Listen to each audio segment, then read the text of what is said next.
Les chapelains sont les gardiens de la foi et les guides spirituels de l'Adeptus Astartes. Investis de la lourde responsabilité de préserver la pureté doctrinale de leur chapitre, ils accompagnent leurs frères au combat en récitant des litanies sacrées, en invoquant les hauts faits des héros du passé et en exhortant les guerriers à accomplir des actes de bravoure dignes de leur héritage.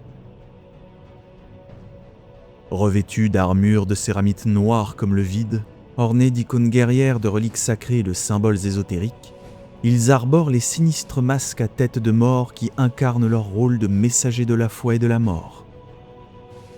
Ces figures austères et redoutées ne se contentent pas de prêcher le courage, elles l'incarnent, avançant sans hésitation au cœur des combats les plus meurtriers afin de montrer à leurs frères la voie du devoir et du sacrifice. Lorsque la guerre éclate, le chapelain se dirige invariablement vers les secteurs où les affrontements sont les plus féroces.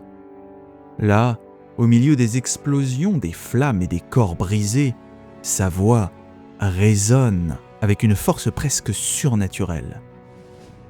Il entonne les liturgies de bataille, les psaumes de haine et les prières de vengeance, couvrant parfois jusqu'au fracas des armes. Chaque verset est ponctué par les coups dévastateurs de son Crozius Arcanum, sceptre consacré qui symbolise son autorité spirituelle autant qu'il sert d'instrument de destruction contre les ennemis de l'empereur. Inspirés par son exemple, galvanisés par sa foi inébranlable et sa fureur sacrée, les Space Marines redoublent d'ardeur et de détermination. Sous le regard vigilant du chapelain, ils combattent avec une conviction absolue, persuadés que chaque ennemi abattu est un hommage rendu à leur primarque et à l'empereur de l'humanité. Dans la tempête de la guerre, le chapelain n'est pas seulement un chef, il est la voix de la foi, de la conscience du chapitre, et le rappel vivant que le devoir envers l'empereur transcende la peur, la souffrance et même la mort.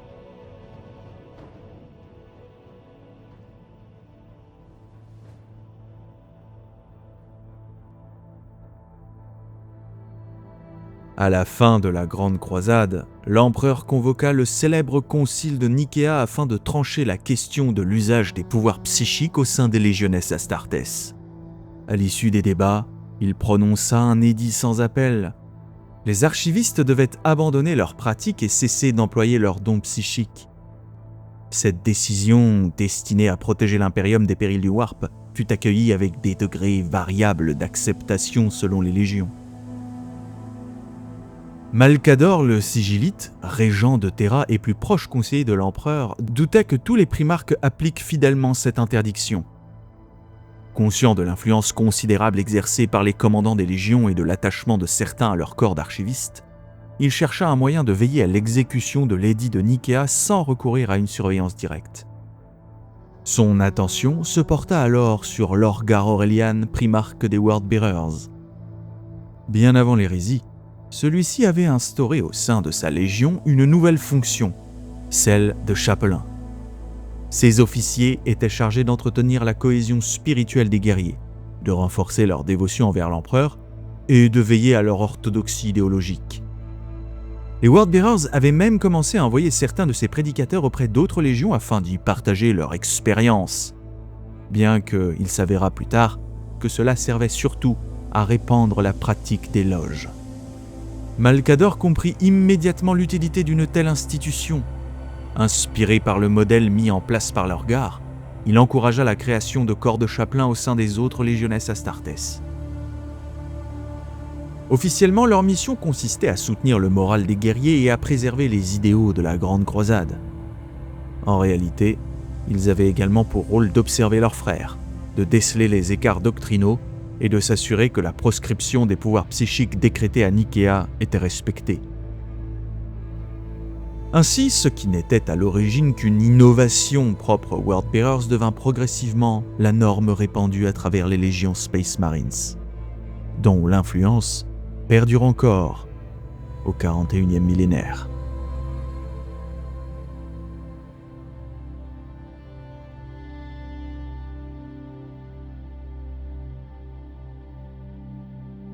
L'Ecclésiarchie, également connue sous le nom de Ministorum, est une institution colossale dont l'influence s'étend à travers l'Imperium depuis plus de 8 millénaires. Gardienne et propagatrice du culte impérial, elle a imposé sa doctrine comme unique religion légitime de l'humanité. Son pouvoir est immense, nourri par la foi de milliards de fidèles et par le zèle fanatique de ses serviteurs. Pour le Ministorum, la moindre déviation doctrinale constitue une menace potentielle contre l'ordre impérial. Aussi traque-t-il sans relâche les hérésies, les cultes concurrents et toute forme de croyance susceptible d'affaiblir son autorité. Au fil des âges, la persécution des dissidents est devenue l'un de ses outils les plus courants, tandis que la préservation de son monopole spirituel demeure une priorité absolue. Les chapitres de l'Adeptus Astartes, cependant, occupent une place à part au sein de l'Imperium. La plupart furent fondés bien avant l'essor du culte impérial et l'avènement de l'ecclésiarchie, et ils ont conservé au fil des millénaires leurs propres traditions, rites et croyances. Si le Ministorum est parvenu à absorber ou à supplanter d'innombrables religions humaines à travers la galaxie, il n'a jamais réussi à imposer son autorité sur les cultes guerriers des Space Marines. Chaque chapitre demeure fidèle à son héritage spirituel, souvent façonné par son primarque, son monde d'origine ou les épreuves de son histoire. Cette indépendance repose sur une divergence théologique fondamentale, la nature même de l'empereur. Pour l'ecclésiarchie, l'empereur est un dieu véritable, le maître divin de l'humanité, son sauveur éternel et l'objet légitime de toute adoration. Les Space Marines, quant à eux, entretiennent une vision radicalement différente. Ils révèrent l'empereur comme le plus grand des hommes, un conquérant, un génie et le père de leur espèce transhumaine, mais non comme une divinité, sauf quelques rares exceptions. Cette distinction qui pourrait sembler subtile aux yeux d'un observateur extérieur constitue en réalité un fossé doctrinal profond séparant depuis des millénaires le Ministorum et l'Adeptus Astartes. Aux yeux des éléments les plus fanatiques de l'ecclésiarchie, une telle position frôle parfois l'hérésie. Certains prédicateurs ont même considéré les Space Marines comme des égarés spirituels dont les croyances défient les enseignements sacrés du culte impérial. Pourtant, malgré ces tensions récurrentes, les conflits ouverts entre les deux institutions demeurent rares. L'ecclésiarchie ne peut ignorer que les Space Marines figurent parmi les plus fidèles défenseurs de l'humanité, tandis que les chapitres reconnaissent l'importance du Ministorum dans le maintien de la cohésion spirituelle de l'Imperium. De cette coexistence parfois difficile est née une forme de respect mutuel, teinté de méfiance. Les chapelains des Space Marines continuent de rejeter les dogmes du Ministorum au profit des traditions propres à leur chapitre, mais ils ne contestent pas pour autant l'autorité de l'ecclésiarchie sur les masses impériales. En retour, le Ministorum tolère le particularisme religieux de l'Adeptus Astartes, reconnaissant leur statut unique au sein de l'Imperium. Cette relation trouve son expression la plus visible dans la remise des Rosarius sacrés aux chapelains, ces reliques bénies dont les champs énergétiques peuvent protéger le porteur des coups les plus meurtriers, sont offertes par l'ecclésiarchie comme symbole de reconnaissance et de coopération. Loin d'être un simple équipement de guerre, le Rosarius incarne ainsi le fragile équilibre qui unit depuis des millénaires les deux plus puissantes autorités spirituelles de l'Imperium.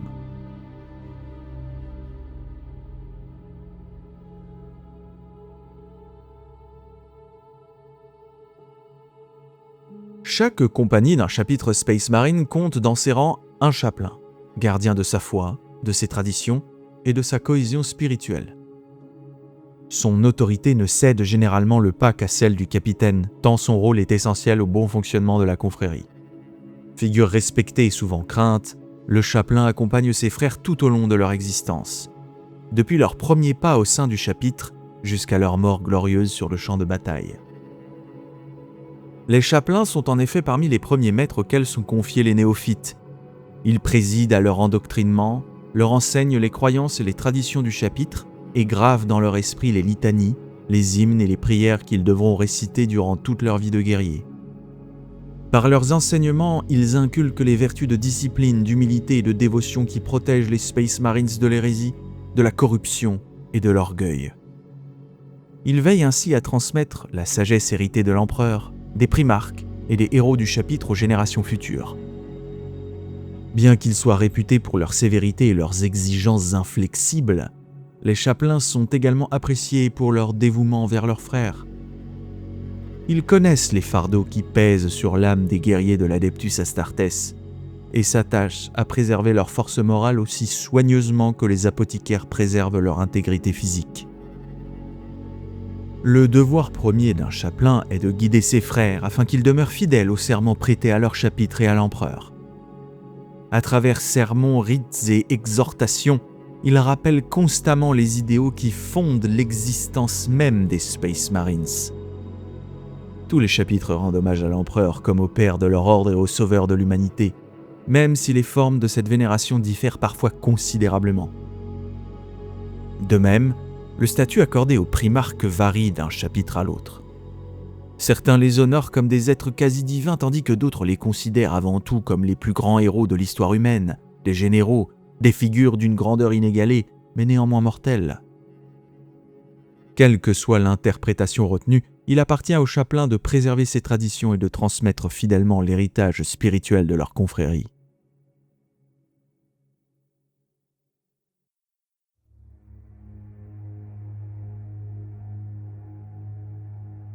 Au cœur de chaque forteresse-monastère se trouve généralement le Reclusiam, le sanctuaire principal du chapitre. Plus qu'un simple lieu de culte, il constitue le centre spirituel, culturel et mémoriel de la confrérie. Ces vastes salles sont décorées d'étendards de guerre noircis par les siècles, de statues honorant les héros du passé et de reliques dont la valeur dépasse toute estimation.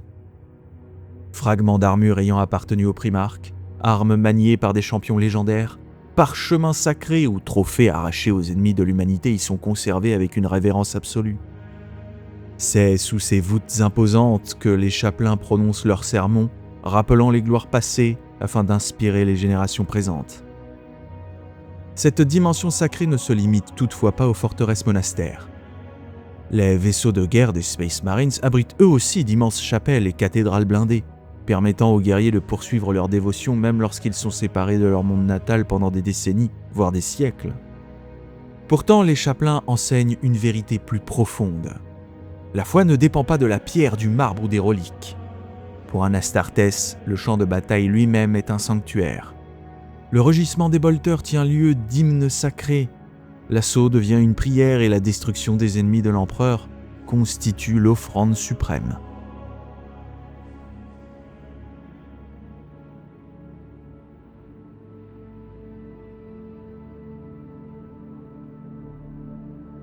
Les armures énergétiques portées par les chapelains figurent parmi les reliques les plus précieuses de leur chapitre.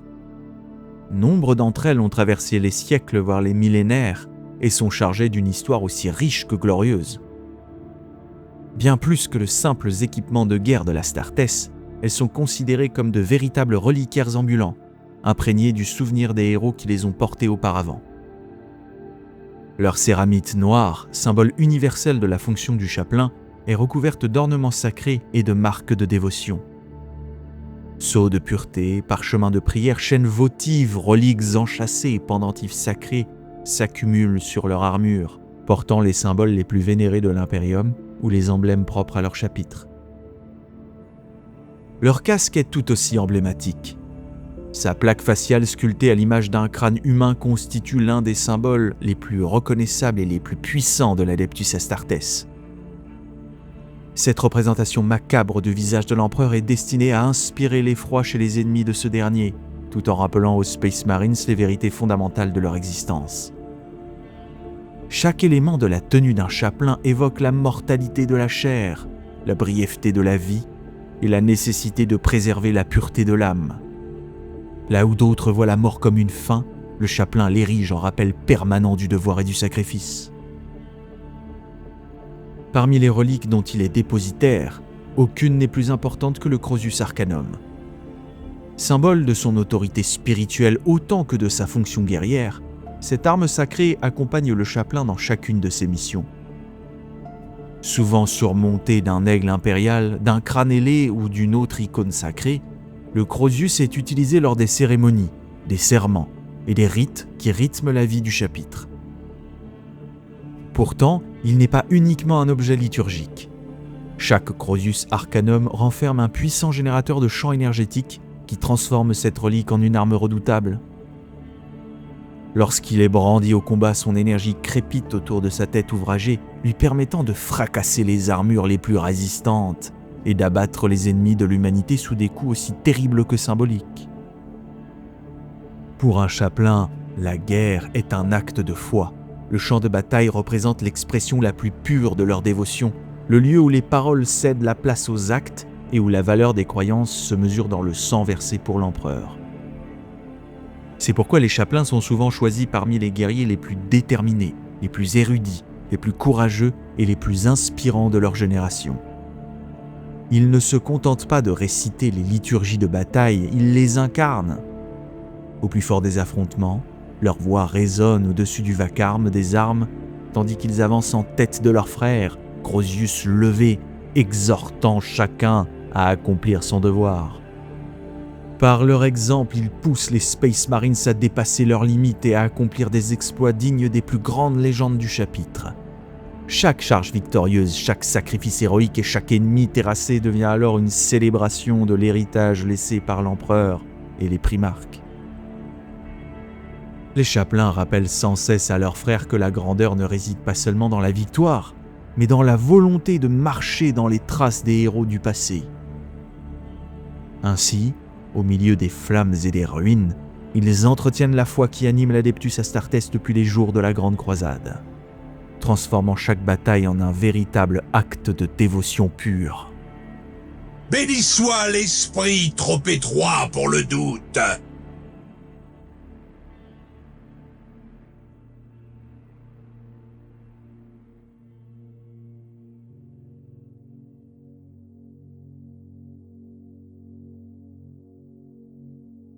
Tous les chapelains de l'Adeptus Astartes sont les gardiens de la foi, les guides spirituels de leurs frères et les défenseurs de la pureté doctrinale de leur chapitre. Pourtant, parmi les Dark Angels, certains empruntent une voie bien plus sombre encore. Ces élus du cercle intérieur abandonnent progressivement le rôle traditionnel de prédicateurs et d'inspirateurs pour devenir les gardiens des secrets les plus terribles de leur confrérie.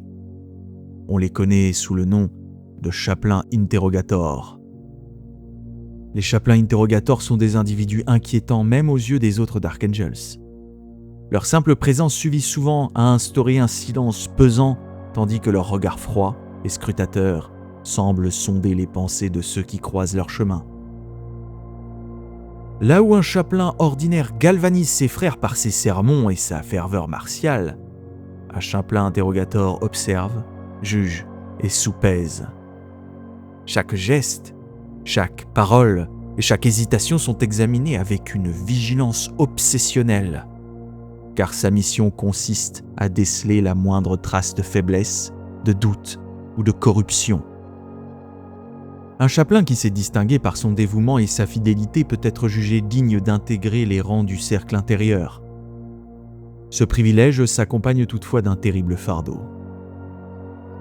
Au cours d'un cérémonial complexe célébré dans le hall des secrets, au cœur des profondeurs du roc, le candidat doit affronter l'épreuve de la foi. Ceux qui en ressortent victorieux prêtent le serment solennel de la Deathwing et se voient révéler les vérités interdites qui entourent l'histoire du chapitre. Dès lors, leur existence est irrémédiablement transformée. La connaissance de la chute d'une partie de la Première Légion suffit à elle seule à ébranler les certitudes les plus profondément ancrées. Toutefois, ce ne sont pas uniquement les révélations du cercle intérieur qui façonnent ces hommes. Ce sont surtout les responsabilités qui leur incombent ensuite. Lorsqu'un déchu est enfin capturé après des siècles, voire des millénaires de traque, il est conduit dans les geôles secrètes du roc. Et là, commence le véritable office du chapelain interrogator. C'est à lui qu'il revient d'obtenir la confession du prisonnier et de lui arracher le repentir. Pour accomplir cette tâche, tous les moyens sont permis. Le chapelain interrogator doit endurer les blasphèmes, les mensonges et les délires de ceux qui ont tourné le dos au lion. Il doit distinguer les fragments de vérité dissimulés au milieu des tromperies, tout en poursuivant inlassablement son œuvre de rédemption. Cette mission exige une détermination absolue, car chaque déchu représente à la fois un traître à juger et une âme que les Dark Angels espèrent encore sauver avant son jugement final. Peu à peu, ce devoir laisse son empreinte sur ceux qui l'exercent. Les années passées dans les ténèbres des salles d'interrogatoire confrontés aux pires aspects de la trahison, altèrent leur caractère et assombrissent leur vision du monde.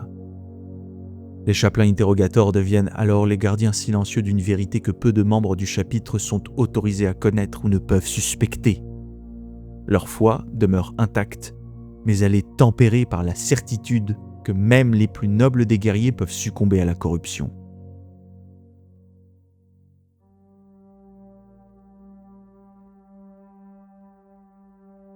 L'organisation des Space Wolves diffère profondément de celle de la plupart des autres chapitres de l'Adeptus Astartes. Là où les chapitres codex séparent généralement les responsabilités spirituelles et médicales entre chapelains et apothicaires, les fils de Russ ont choisi une voie différente. Au sein du chapitre, ces deux fonctions sont réunies en une seule et même institution, celle des prêtres-loups.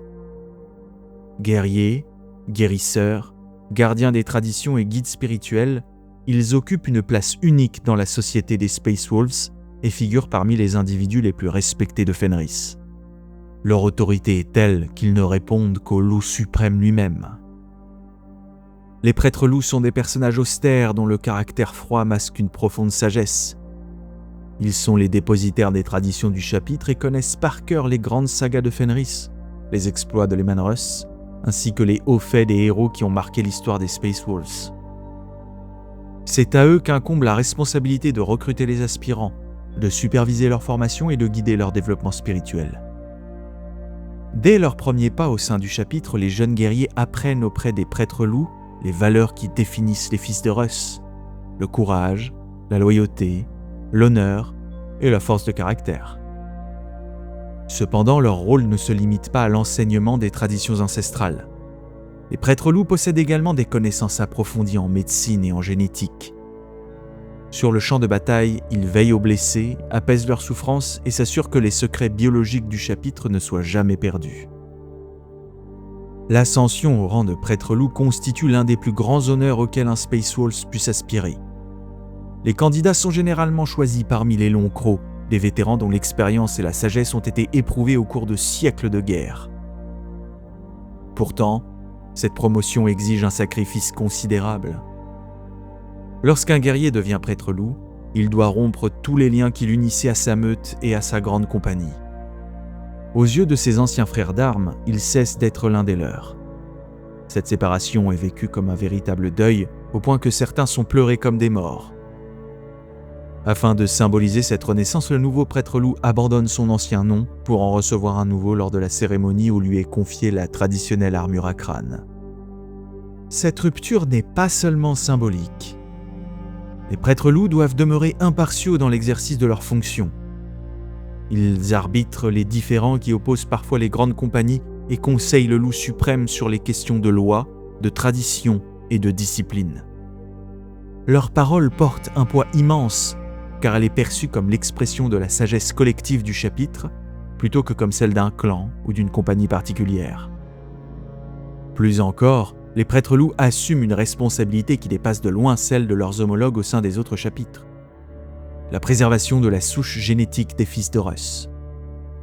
Depuis des millénaires, ils veillent sur le patrimoine biologique légué par leurs primarques, cultivant de nouveaux implants et surveillant, avec une vigilance constante, l'apparition de mutations indésirables. Cette mission les confronte inévitablement à la plus ancienne malédiction du chapitre, le gène du Wulfen. En cela, ils partagent de nombreuses similitudes avec le chapitre des Blood Angels et leurs successeurs. Au fil des siècles, d'innombrables prêtres-loups ont consacré leur existence à étudier cette anomalie génétique, cherchant un moyen de la comprendre, de la contenir ou de l'éradiquer. Leurs recherches leur ont permis de limiter sa propagation et d'en ralentir les effets les plus dévastateurs, mais aucune solution définitive n'a jamais été découverte. Malgré toute leur science et leur savoir, ils savent que la malédiction qui sommeille dans le sang des Space Wolves demeure l'un des héritages les plus sombres laissés par leur lignée.